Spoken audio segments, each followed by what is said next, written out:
Cristiano റൊണാൾഡോയെക്കുറിച്ച് നിങ്ങൾക്കറിയാത്ത 5 അത്ഭുതകരമായ വസ്തുതകളിതാ.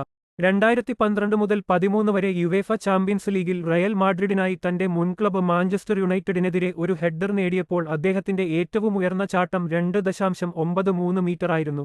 പല football ആരാധകർക്കും Cristiano Ronaldo എന്നു മാത്രമേ അറിയൂ. Cristiano Ronaldo dos Santos Aveiro എന്നാണ് അദ്ദേഹത്തിന്റെ യഥാർത്ഥ പേര്. ക്രൈബേബി, ലിറ്റിൽ തേനീച്ച എന്നീ 2 പ്രശസ്തമായ വിളിപ്പേരുകൾ അദ്ദേഹത്തിനുണ്ട്.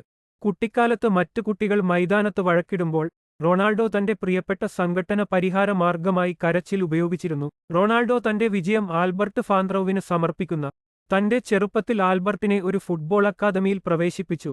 എന്നിരുന്നാലും അദ്ദേഹം അത് നിരസിക്കുകയും റൊണാൾഡോയെ അക്കാദമിയിലേക്ക് എടുക്കുകയും ചെയ്തു. ക്രിസ്ത്യാനോ റൊണാൾഡോയുടെ ശരീരത്തിൽ ഒറ്റ ടാറ്റു പോലുമില്ല.